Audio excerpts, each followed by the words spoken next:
Imhotep, everybody. Hey, this is Michael Imhotep, founder of the African History Network, host of the African History Network show. I'm a talk show host, researcher, lecturer, and writer, and a historian. I am here in Detroit, Michigan, right in front of the Coleman A. Young Municipal Center, okay? And this is at 2 Woodward Avenue here in Detroit. So this is City Hall, but behind me you see the statue called the Spirit of Detroit, the Spirit of Detroit. So today is Monday, October 14th, 2019, and what many people know as historically as Columbus Day, but has become known in many states and many cities as Indigenous Peoples Day, okay? So today is Indigenous Peoples Day. So I'm here in front of the Spirit of Detroit, and there was an Indigenous Peoples Day ceremony that took place today. On the news, I saw it on WXYZ Channel 7 News, and I think this is the second year they've done that, either second or third year. It was on the news. They said it was supposed to take place 1 p.m. to 3 p.m., but it ended up taking place 12 to about an hour to 1:30, something like that. Okay, so they gave the wrong time. So I got down here and it was over. Okay, I talked to a sister that works at a news radio station here in Detroit, and I talked to her and she told me that they got the times mixed up. So I'm here broadcasting. All right, so the Indigenous Peoples Day celebration was supposed to be 1 p.m. to 3 p.m. today, but it actually started earlier, so I got here about 2 and it was over. So I wanted to do this broadcast to talk some about this history. All right, and Indigenous Peoples Day ceremonies are not just for Native Americans, even though a lot of people think they are just for Native Americans. It's also for African Americans, because when we understand our history, we understand that the first Americans were Africans. Okay, so if we look at the book by one of my friends, Dr. David Imhotep, The First Americans Were Africans, Documented Evidence. All right, his book is backed up by 713 footnotes. It's backed up by archaeological evidence and 7 peer-reviewed articles, which is the height of academia. And his book documents the African presence in this country that today we call the United States of America, going back at least 51,700 years ago, at least, and then also in South America, going back at least 56,000 years ago. And we're talking about the Khoisan. So the Khoisan come from Southern Africa. They have the oldest DNA on the planet. They're the ancestors to the Ainu and the Twa. They go all around the world, and they were here in this land. In 2004, Dr. Albert Goodyear, who's an archaeologist at the University of South Carolina, he made a discovery in Allendale County, South Carolina, and they found 13 different types of evidence, archaeological evidence, documenting an African presence in this country going back at least 51,700 years ago. So on page 14 of Dr. David Imhotep's book, he deals with this. And if you read any of my, you see any of my lectures, you see me talk about this. They found artifacts, architecture, campsites. So they found artifacts, architecture, campsites, carvings, footprints in lava, genetic M174D haploid groups dealing with DNA and genetics, linguistics, paintings, skulls, skeletons, structures, and tools. Okay, I basically have them memorized. They found 13 different types of evidence thoroughly documenting an African presence in this country going back at least 51,700 years ago. This is before the people who we call Native Americans even came into existence. Now, this is no disrespect to Native Americans. Those are our brothers and sisters, or as Dr. David Imhotep puts it, those are our children.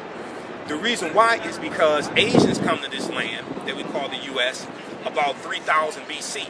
And the Africans and the Asians intermix, and they're offspring of who we call Native Americans.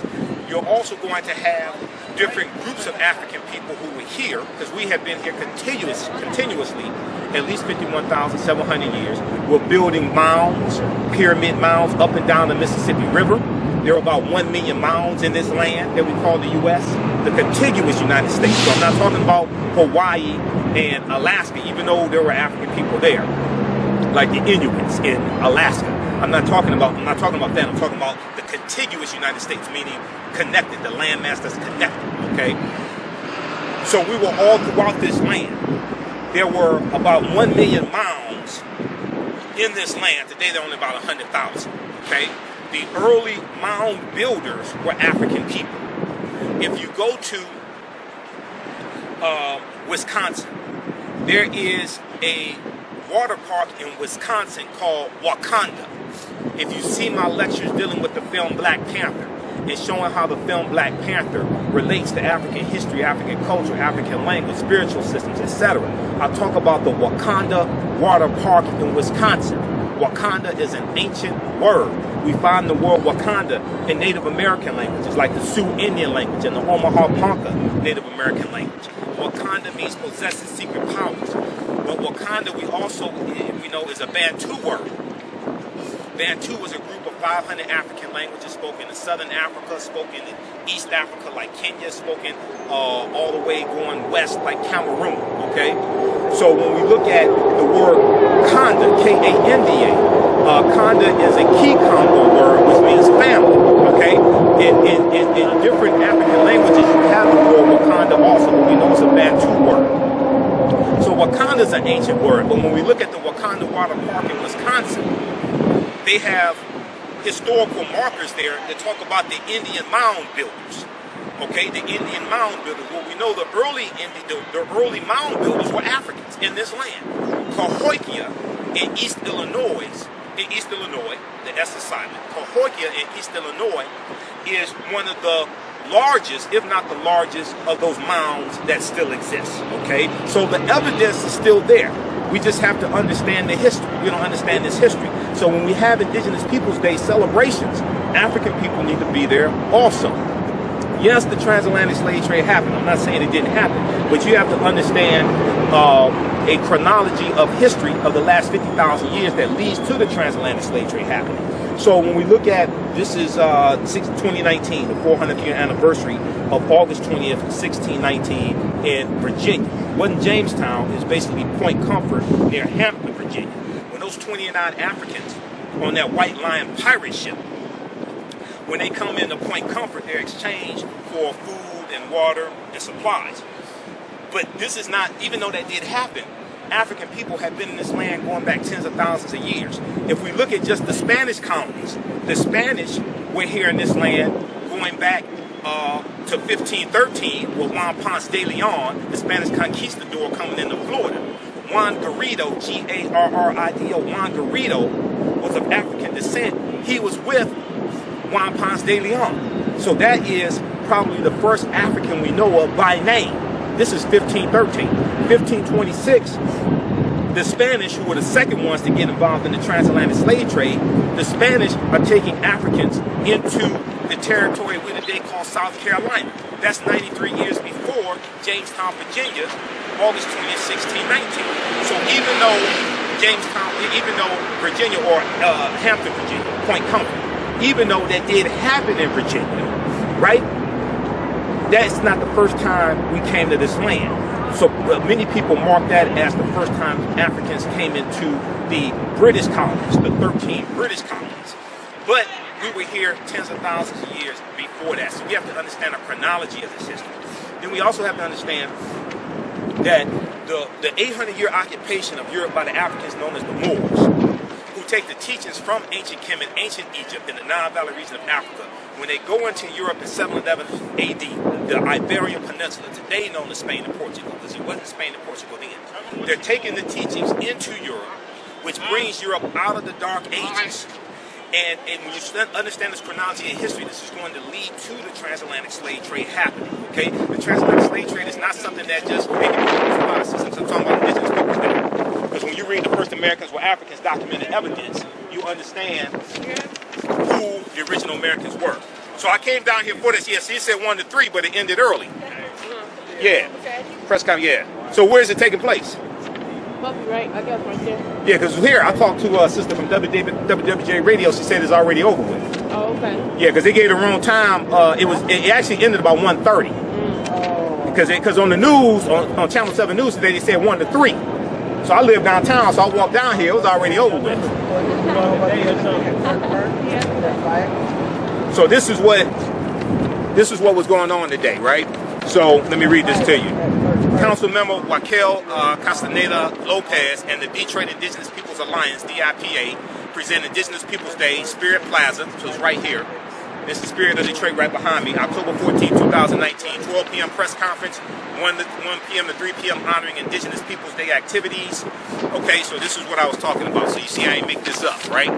But we see more and more cities who are celebrating Indigenous Peoples Day. Now, what we have to understand about Columbus is that Columbus, when he set sail on the Nina, the Pinta, and the Santa Maria, August 3rd, 1492, Columbus goes on 4 voyages. He never comes to the land that we call the United States of America.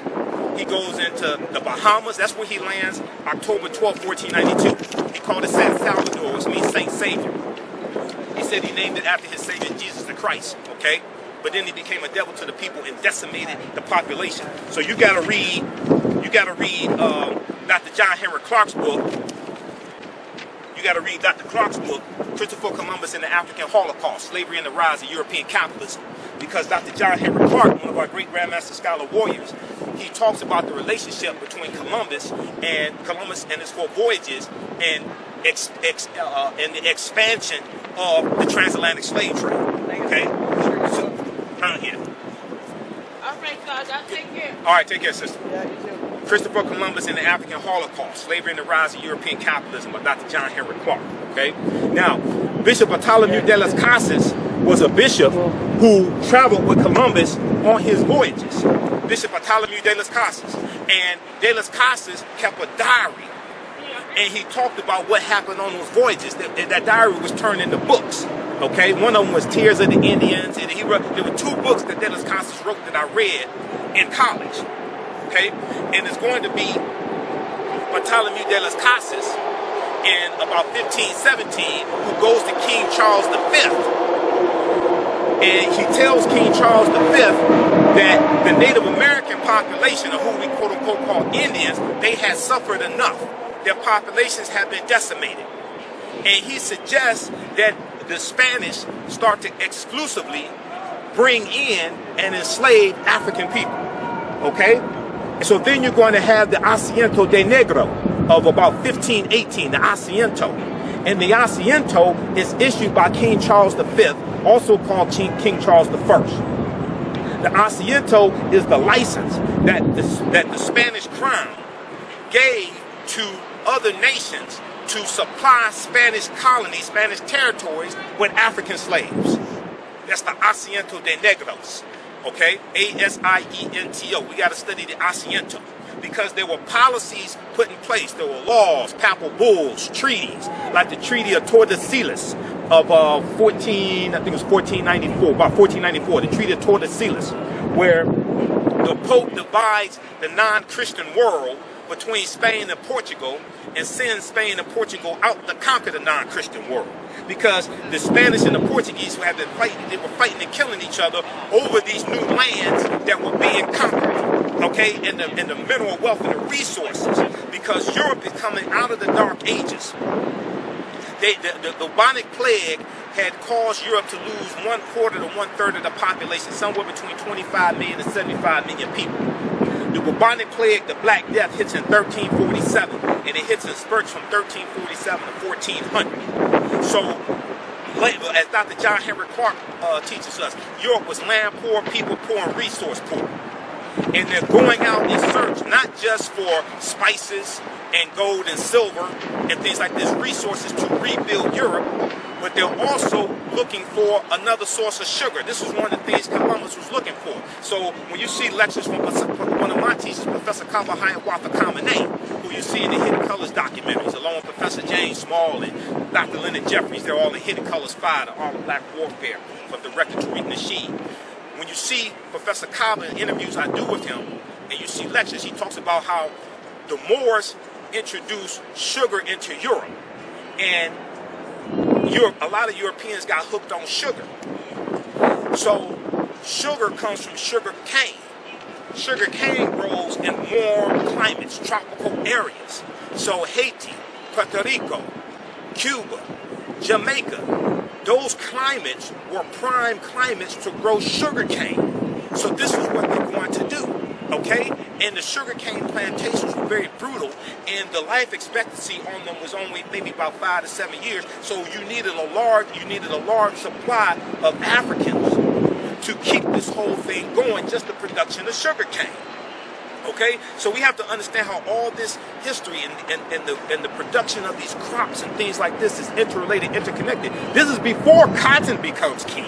Before that, it was sugar cane or sugar that was king.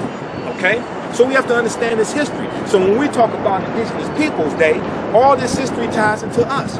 Now, Columbus never came to this land that we call the United States of America. The closest Columbus comes here is Cuba, which is about 90 miles away. All right. But Columbus helps to lay the foundation for slavery, racism, capitalism, the exploitation of indigenous people, okay? And he helps to spread the transatlantic slave trade. Okay, so Columbus, when we deal with the transatlantic slave trade and we understand this chronologically, Columbus is crucial to understanding that history, even though the transatlantic slave trade goes back to the Portuguese right about 1440 or 1441. The Portuguese were the first ones involved in the transatlantic slave trade. The Spanish are right behind them. When you look at where Spain and Portugal are geographically, they're right next to each other and they're right above Morocco. And we know it's the African Moors going through Morocco into the Iberian Peninsula in 711 AD. And they're going to go all throughout Europe. Spain, Portugal, Italy, France. They're going to Czechoslovakia. They're going to England, Austria, Germany. They go all throughout Europe and change the complexion in many of these European countries, especially Spain and Portugal, as well as Sicily and Crete, change the complexion because these Africans, especially the African men, the Moorish men, and women also, because you're going to have them intermix with the European population, change the complexion, and then you have biracial, you're going to have what we call today biracial people, okay, and they're going to then intermix as well. So when we look at King George III, right, who's the king of Great Britain, his wife, Queen Charlotte Sophia, this is the king who the 13 British colonies are separating from and fighting against during the American Revolutionary War, which starts 1775. His wife, Queen Charlotte Sophia, was of African Moorish ancestry on her mother's side. Okay, so there's a book that came out recently about Queen Charlotte Sophia. There've been a number of articles written about her. And the Washington Post had an article in May, around May of 2017 or so, when Meghan Markle married Prince Harry. And people were asking, well, is Meghan Markle going to be the first English royalty of biracial ancestry? So they have an article that talks about Meghan Markle, but talks about Queen Charlotte Sophia and her history, because she was of biracial ancestry as well. Okay? All right, so all this ties right back into our history. Okay, all this ties right back into our history. So there was an article from New York Times, okay, that talks about Columbus Day or Indigenous Peoples Day, depends upon where you are. All right, so read this article also, and it talks about how since 2015, several council members in the District of Columbia have attempted to rename Columbus Day to Indigenous Peoples Day. Okay, on 4 different occasions, the measure petered out and died. This year, Council Member David Grosso tied a new approach, introducing emergency legislation and undermining the control of the chairman. That approach worked. A majority approved the measure, and the mayor signed the bill on Friday, conveniently in time to be effective for Monday, October 14th, which will be officially known as Indigenous Peoples Day in the District of Columbia. The development comes in a year when at least 5 states and numerous cities and towns have joined a long list of localities that have already moved to formally recognize Indigenous Peoples Day. Okay, so there have been dozens of cities that have done this. I think it's over 30 now. And I saw an article from WXYZ Channel 7 in Detroit. I saw an article came out in the last couple of days that talks about how a state senator has introduced a bill to recognize Indigenous Peoples Day statewide, and there are already 7 states that recognize Indigenous Peoples Day. Now, Columbus Day is positioned as a federal holiday, meaning most banks are closed and federal government workers get a paid break stance, but the latest moves add even more variety to how local and state governments approach the day. In some cases, one holiday may be replaced, one holiday has replaced another. In other cases, the two will be recognized simultaneously. Okay, there has been little consistency in using. Okay, so skip over some of that. They talk about a number of cities. I've been following this. They talk about a number of cities and states who have adopted Indigenous Peoples Day. One town, so they talk about Maine and Vermont, which has passed a law this year renaming Columbus Day, and now the only New England states, and Maine and Vermont, which passed a law this year renaming Columbus Day, are now the only New England states to honor Indigenous Peoples Day. Wisconsin, the state will recognize Columbus Day and Indigenous Peoples Day simultaneously. We look at Dallas, okay. Local Native American leaders say a resolution signals progress, but was watered down. The Dallas City Council passed a resolution recognizing Indigenous Peoples Day, but Native American leaders who fought for it said it was whitewashed in the process. The final resolution eliminated a line that said honoring Columbus Day promoted intolerance. So a lot of people are saying honoring Columbus, who was a mass murderer, who inflicted genocide upon Native American people as well as African people. A lot of people are saying honoring Columbus is honoring a mass murderer, and they are correct. Okay? Not only that, Columbus never came to the land we call the United States of America. So that somewhere down here in downtown Detroit, there's a statue there's a bust of Columbus. Okay? He never came to this land, so why you have a statue? But that, you had the Italian population who was really pushing for the celebration of Columbus Day and things like this, honoring Columbus, okay? And I think that even now, some of them, even though they still push it, I think even now some of them realize, well, maybe that wasn't historically accurate to do that, okay? Maybe that was a little insensitive to do that also, all right? I think some of them, not all of them, I think some of them, as people mature and learn more about history, I think some of them have come to realize that. Maybe you may want to celebrate that, but maybe everybody else may not want to celebrate Columbus, okay? New Mexico and beyond, Alexandria, Virginia also demands an end to indigenous sports mascots. However, Americans decide to spend the second Monday in October, the fact that they are actively engaging with history is positive, said Roxanne Dunbar Ortiz. I agree with that, okay? She's a historian and author. Let me check the camera. Said Roxanne Dunbar Ortiz. She's a historian and author, okay, of the book An Indigenous Peoples History of the United States. Along with the importance of honoring the nation's often overlooked indigenous past, she says she understands the importance of honoring Italians, okay? She says, but she asks, why not have Leonardo da Vinci, not a genocidal colonizer? Okay, I agree.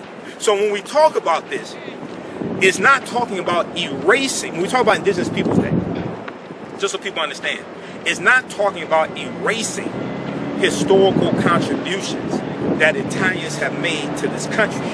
Because people of all different ethnic groups and races have made contributions to this country, okay? But Christopher Columbus never came to this land we call the United States of America. And where he went, he brought genocide, okay? And the destruction of indigenous people, African people, Native Americans, etc. And they brought slavery. So we're talking about honoring a master of genocide.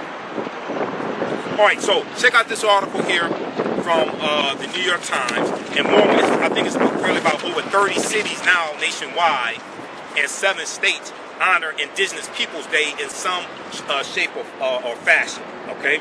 New York Times published October 13, 2019, updated October 14, 2019. Columbus Day or Indigenous Peoples Day depends where you are. In the past year, at least 5 states and numerous cities and towns have joined a list of places to formally recognize Indigenous Peoples Day. So if there's an Indigenous Peoples Day celebration in your community, African Americans need to be there. Yes, the transatlantic slave trade happened. Yes, it did. But we were here for tens of thousands of years before it happened. Also, you had various groups of what are called black Indians, like Algonquins. You have black Indians. Now, what's going to happen is when European settlers come here, a lot of groups of African people that were here, a lot of them get reclassified as Native Americans. Okay, this is something that Dr. David Imhotep breaks down in The First Americans Were Africans, Documented Evidence, as well as other scholars. So we have to understand this history, okay? So if you like this information, visit our website, AfricanHistoryNetwork.com, AfricanHistoryNetwork.com, okay? You can support the African History Network. All of my DVD lectures are there, including my latest presentations dealing with Black Migration 1619 to 2019, as well as my presentations dealing with the film Black Panther, 6 Principles of Political Self-Defense, understanding how laws and policies impact the economic conditions of African Americans. You can donate to the African History Network, paypal.me, paypal.me/the AHN Show, paypal.me/the AHN Show, or at our website, AfricanHistoryNetwork.com, AfricanHistoryNetwork.com. Click on the yellow donate button. That helps us keep doing the research, pay the bills, pay for equipment, things like this. Hopefully I don't have to buy another camera. I just bought this one. It fell over twice. Helps cover expenses also, like when I have to travel out of town to speak at different events, etc. Okay? All right, follow us on our YouTube channel, Michael Imhotep, Imhotep. Follow us on Facebook, The African History Network, Instagram, Michael Imhotep, and Twitter, The AHN Show. All right, hey, I got to get out of here. Remember, at the African History Network, we focus on educating, empowering, and inspiring people of African descent throughout the diaspora and around the world, because right knowledge corrects wrong behavior. What you do for yourself, what you do to yourself, and what you allow other people to do to you and get away with is based upon what you think about yourself. What you think about yourself is based upon what you become about yourself. What you become about yourself is based upon everything you've read, heard, and seen about yourself. Remember, right knowledge corrects wrong behavior. It's not over till we win. Wakanda forever. Everything. Visit our website, AfricanHistoryNetwork.com, AfricanHistoryNetwork.com. You can register for the online history classes that I teach. We deal with thousands of years of history. I teach 2 online history classes, Saturdays 4 p.m. to 6 p.m. and Sundays 4 p.m. to 6 p.m. Saturdays is Ancient Kemet, the Moors, and the Ma'afa, understanding the transatlantic slave trade, what they didn't teach you in school. And then on Sundays, Black resistance movements, from Christopher Columbus to the Haitian Revolution and the Black Power movement, 1492 to 1968. So we have classes coming up this weekend. Classes on sale, $80. We do the sessions live. All the sessions are archived and recorded. You can go back and watch it any time. We have a bundle pack of courses. You can register for both classes also. I do a PowerPoint presentation. We have book references, articles, video clips. Even after the course is over with, you still have access to the full class. You can go back and watch it anytime. And then Ancient Kemet, the Moors, and the Ma'afa, understanding transatlantic slave trade. That meets this weekend also. You can we have the course outline here that you can download as well. So it gives you a lesson plan for each class session. There's about 100 articles that we reference. The first class is about 200 slides, 15 books that we reference. You don't have to buy any of the books to follow along in class. Click right here to download the lesson plan also, okay? I show you the, it's a very visual class, so I show you the excerpts of the books right on the screen, all right? Okay, so the content is PG-13. You can use this with your children as well. I don't do a lot of cursing. It's not overly vulgar or anything like that. It's nothing like that.